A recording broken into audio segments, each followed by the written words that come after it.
Our Mountain West preview week continues as we take a look at the Wyoming Cowboys.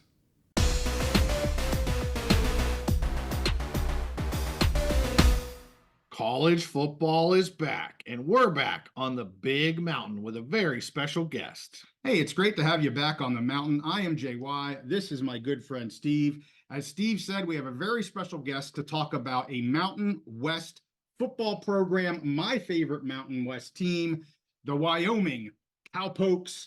And we have Ryan Thorburn on here.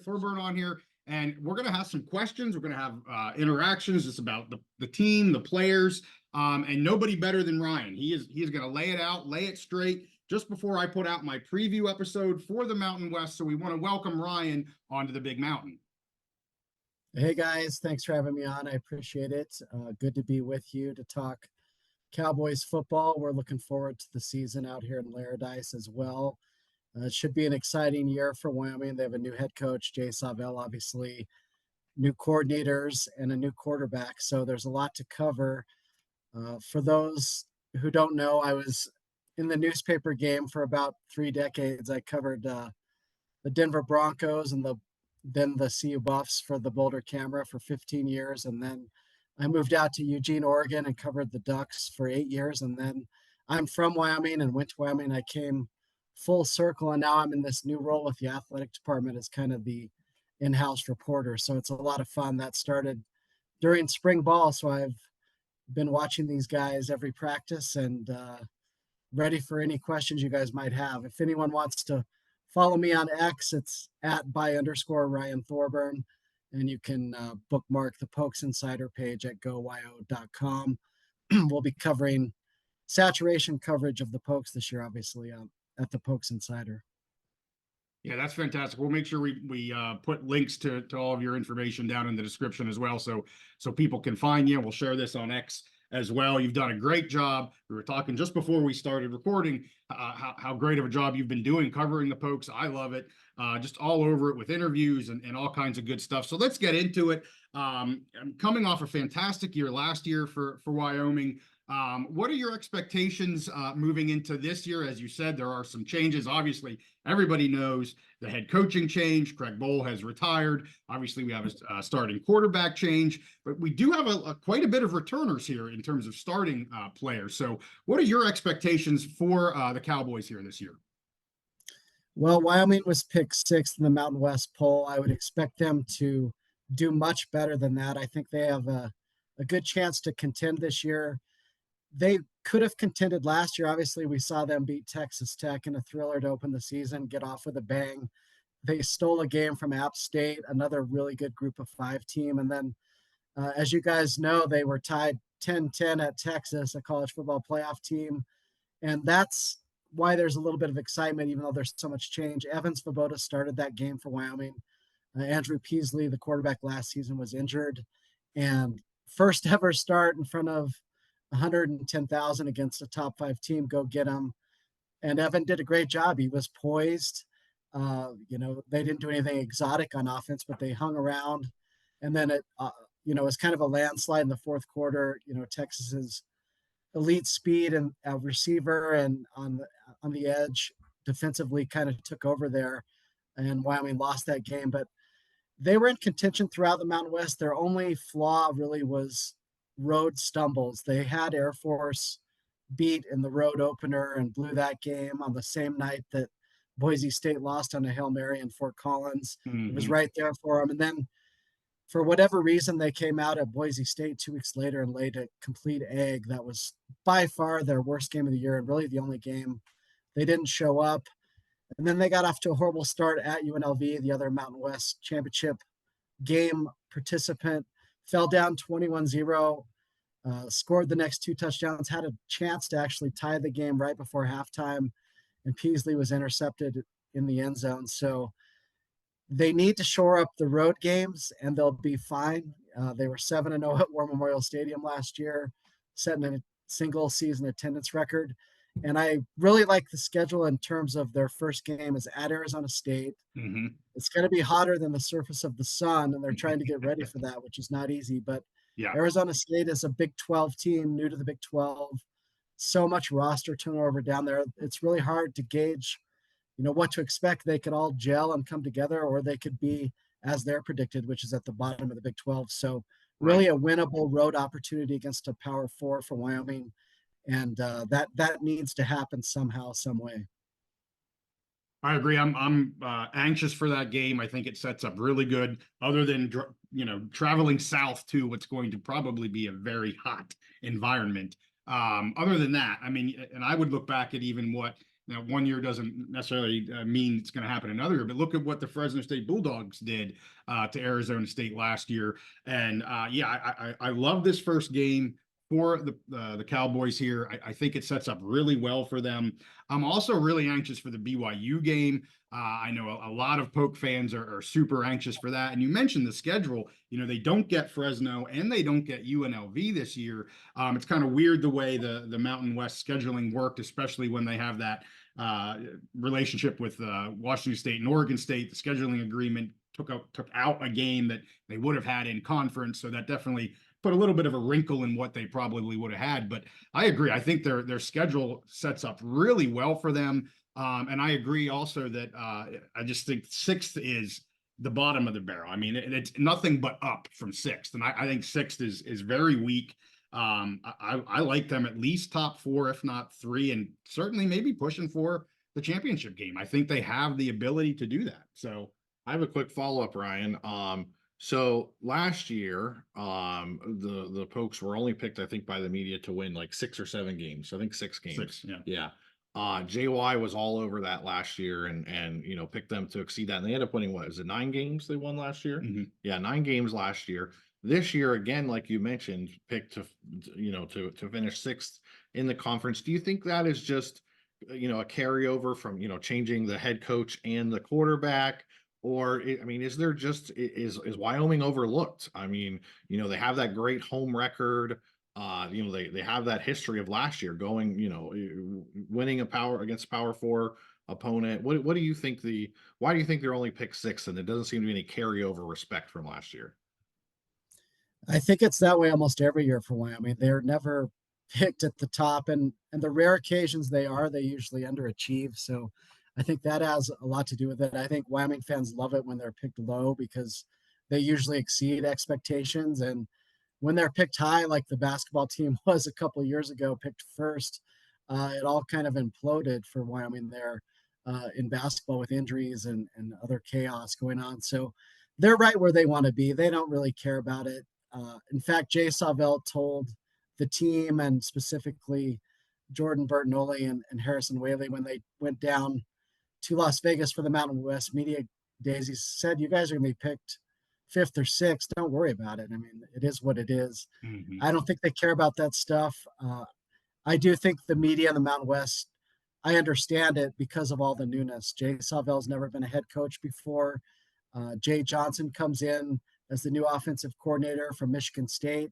And let's face it, they had a lot of trouble last year at Michigan State, and it had nothing to do with Jay Johnson and his skill set. It was just an implosion with the Mel Tucker situation.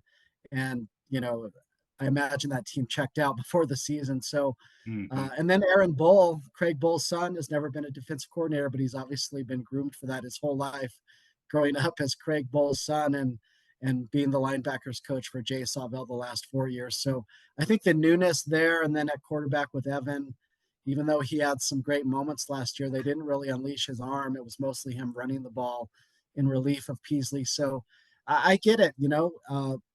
When I was in the media, that's typically the teams I would pick near the top, whether it was the Big 12 or covering the Pac-12. Stability at head coach and a returning quarterback with a lot of starts really get you up there. And I get that completely.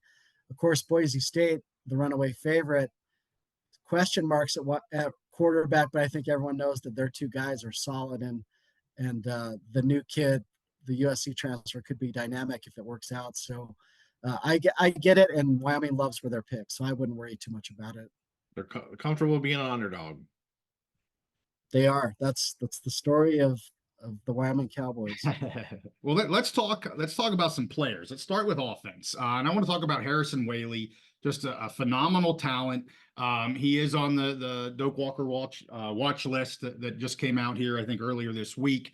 And my biggest question, I think, for you isn't his talent. I mean, he's got the talent, incredible speed. When he hits the hole and it's open, he's gone. There's no question about that. My biggest question for you is health, because even going into last year, there was a little bit of question about that. I'm not even sure. I don't know if you know if he ever was truly 100% healthy. I know people say, well, no football player is ever 100% healthy. I understand that. But I don't think he ever got out of, he got to where he wanted to be last year. I guess my biggest question to you is, do you feel like maybe he's there this year with his health at the start of the season? Yeah, you're absolutely right. He was never completely healthy last year. In fact, they held him out of the first two games to give, his first spring in Wyoming, he had a knee procedure. It wasn't major surgery, it was a minor surgery. And it took a while for that to heal up. And they held him out of the opener against Texas Tech and then the game against Portland State. So his Wyoming debut after transferring from Northern Illinois was actually at Texas. And he broke off that 80-yard touchdown run against the Longhorns and outran their secondary. So he looked 100%, but he never really was. And he was kind of banged up towards the end of the season and missed a little bit more time down the stretch. So he is now, he's never felt this good. He was in Las Vegas, as I mentioned, representing the team. During the off season, he went from 197 pounds to 210 pounds. They're trying to keep that weight on him this year. He's posting a lot of his videos from the weight room. I mean, I can tell you he looks like a different player, and he was pretty good before.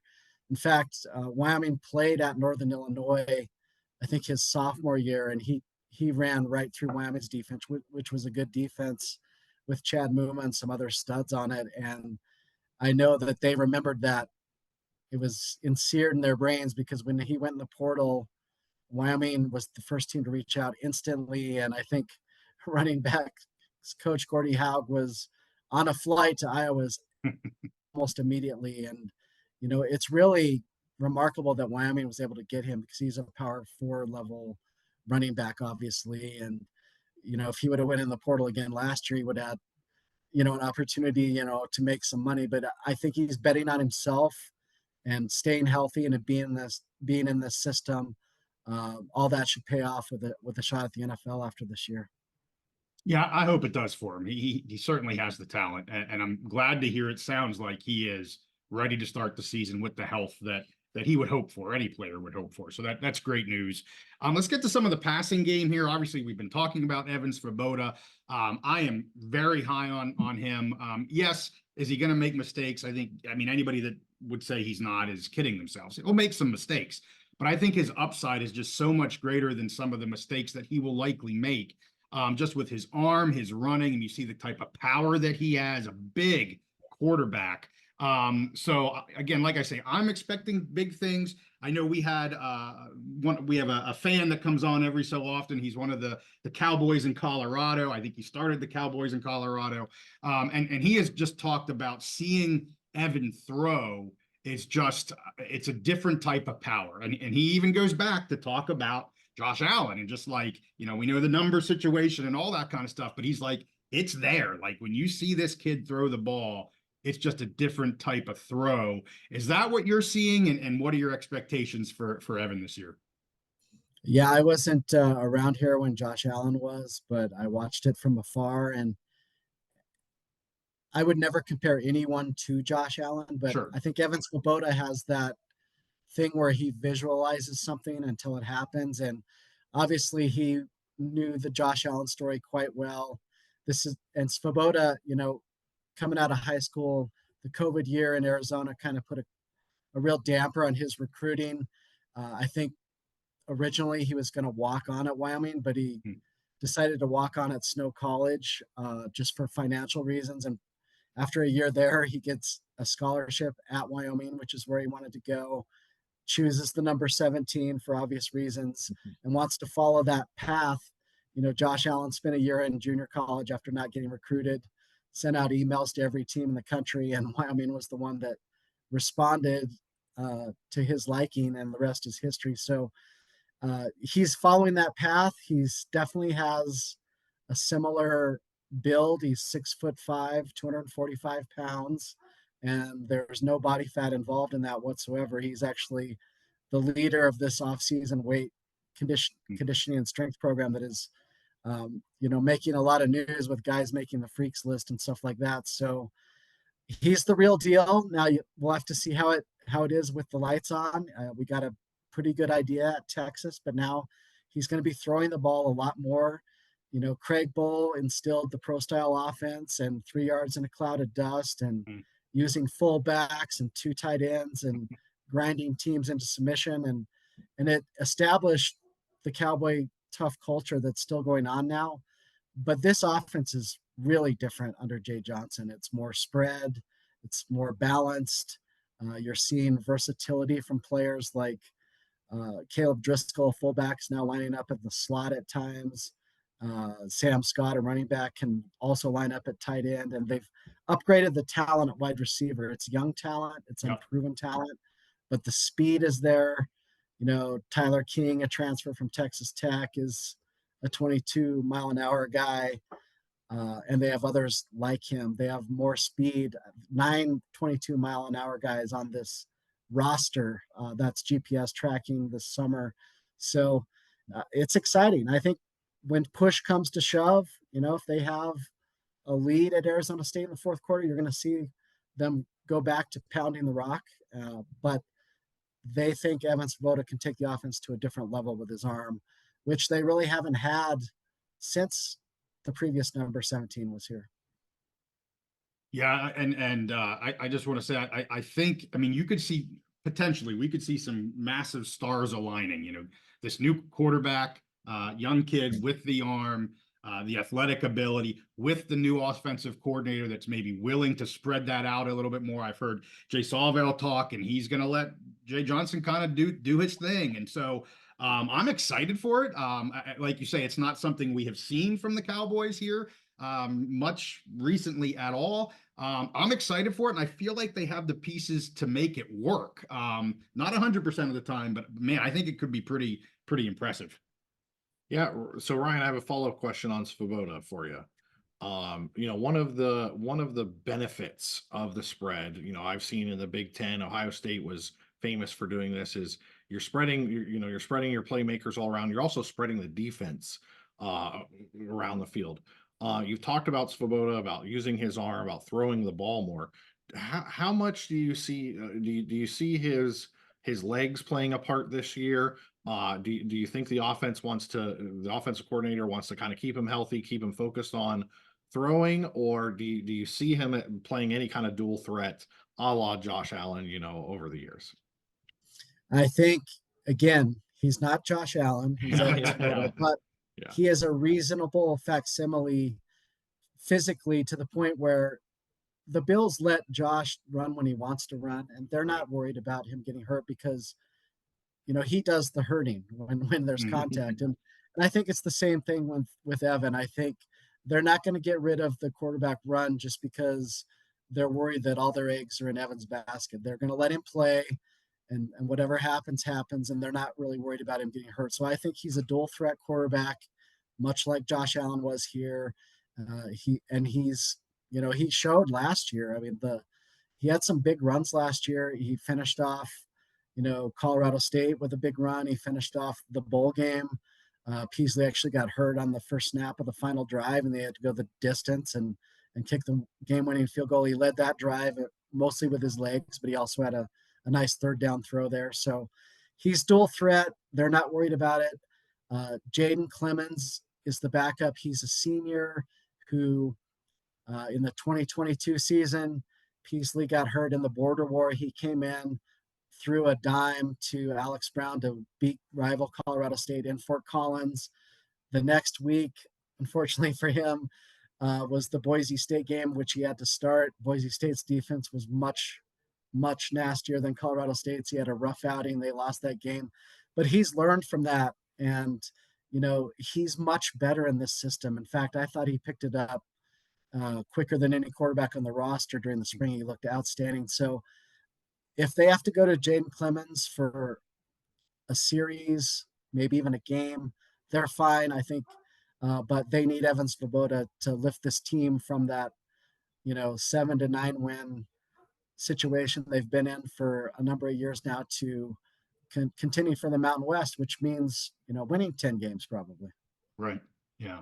Well, before we get to the defense, I want to talk O-line. Obviously, I think everybody knows Frank Crum is gone.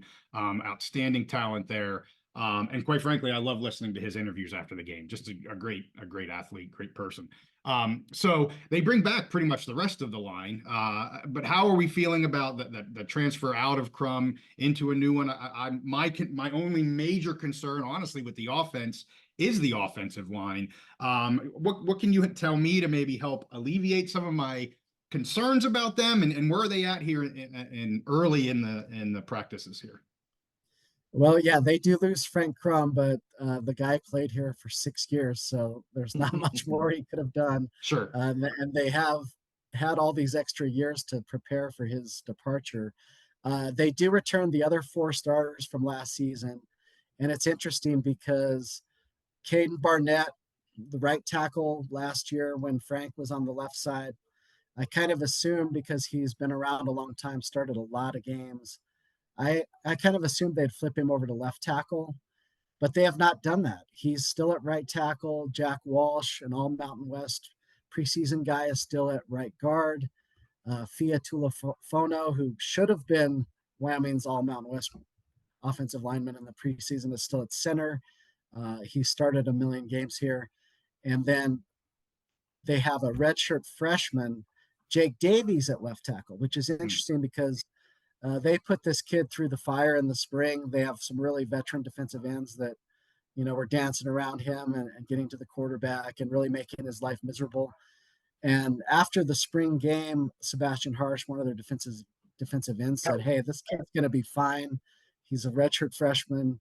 Of course, this is going to happen. It's happening now. It's not going to happen going forward." And they watched film together and gave each other tips. And whatever they did in the summer must have worked, because I know Davies has gained about 60 pounds since school, and he's ready to roll. And so far during these fall camp practices, they're still going after him, and he's faring much better. So he's really the key to this whole thing at left tackle. Jake Davies, redshirt freshman, and his classmate Nathan Geiger, also in that competition, also a redshirt freshman, also doing fairly well.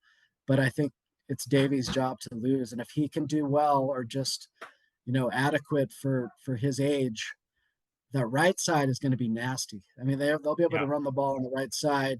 You can do a little bootleg, help Jake Davies out with big tight end Nick Miles if necessary, and I think they're fine right now, but we'll see. I mean, Arizona State, late at night, lights come on.